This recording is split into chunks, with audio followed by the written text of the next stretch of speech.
Here we are going to discuss the terms of the contract of the given example, the Vegetable Greenhouse Corp. And the Grocery Store Incorporated.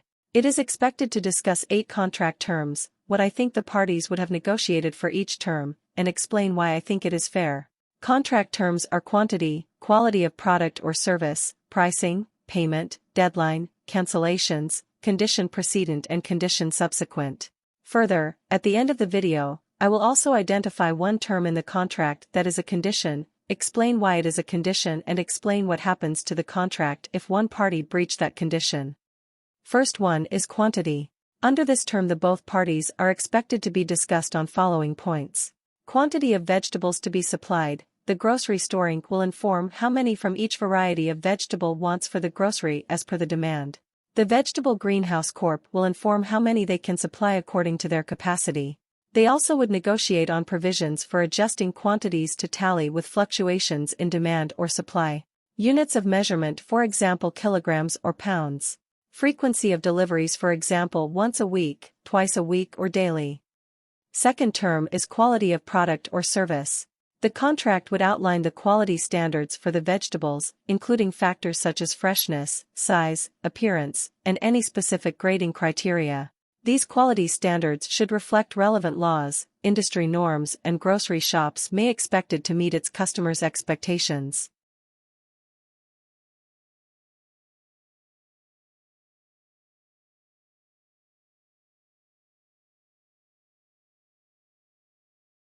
Third term is pricing.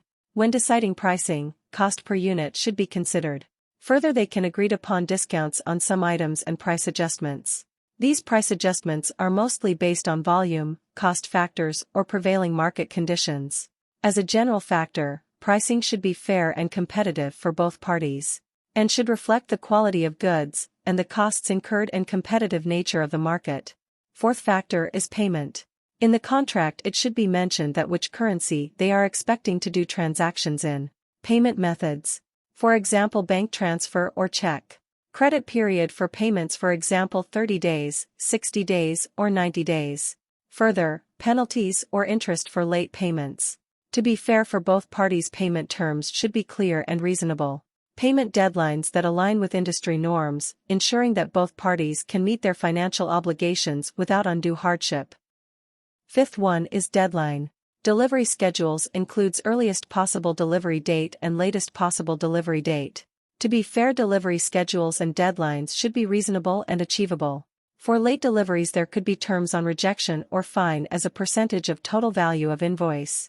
Yet to be fair, it should include provisions for addressing delays due to unforeseen circumstances. Sixth term is cancellations. Cancellation terms should be fair to both parties. For example, they can specify a maximum time period for cancellation after raising a purchase order. Within that period it should be informed. And for later cancellations they can either specify any associated fees or penalties or proceed considering no cancellation.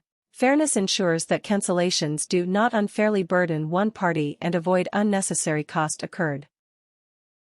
The seventh term is condition precedent.